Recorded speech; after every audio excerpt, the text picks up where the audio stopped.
ህዝብ ትግራይ አንጻር መግዛእትን ሓደጋ ህልውናን ዘካይዶ ብረታው ቃልሲ በዋጋ አሽሓት ደቂ ህዝቢ ከአወት ኽኢሉ እዩ ዝበሉ ነበርቲ ወረዳ ሓይለ ከተማ ፈረስማይ መበገሲ ዝቃልሲ ደርባ ወፃን ጭቆናን ምዃኑ ይገልጹ።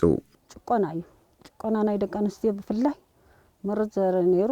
ማዕረተን ደቂ ኣንስትዮ ተነብ ዓዲ ዘለዋን ተነብ በረኻ ዘለዋን እናተቃለስና አውዚ ወፂፉ ሕክምና ይብልና ቤት ትምህርቲ ይነበረና بقانقانا ينمهر ود هافتام زمهرلا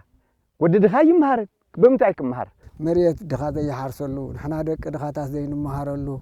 نحنا اب تحت سب نرغصلو سلازي نبرنا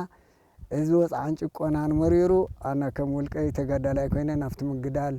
ተጸሜረ እተቃልሲ ህዝብ ትግራይ ዝተፈላላዩ ሓደጋታትን እንቅፋታትን ዋላኳን ተጋጠምዎ ገንደማ ስጦም ሓድነት ህዝብን መሪሕነትን በመሓዝ ከአወት ከም ዝኻለ እዞም ወገናት ይገልጹ።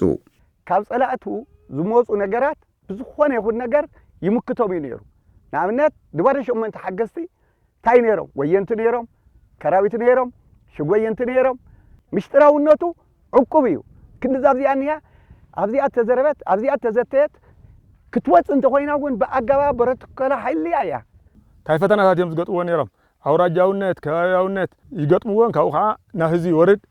ምስ ህዚ ኮይኑ ይግምግም ኮንፈረንሳት የካይድ ዋዕላታት የካይድ ህዝብ ኸዓ ዝሐሸ መስመር ዝሐሸ መንገድ ቦዚን ተኸይና ኢና ናተፈተና ናተቃለስና ናተወደና ሓድነትና ውን ሓደ ምዃኑ ሓደ ብዚ ሓደ ፈላላይ ናተወደና ነተቃልስና መከታና ይጸናሕና ኢና ትግራይ ሓደ ዘይ ሕከኸ ምዑሉ ሓድነት እዩ ዝኾነ ትግራይ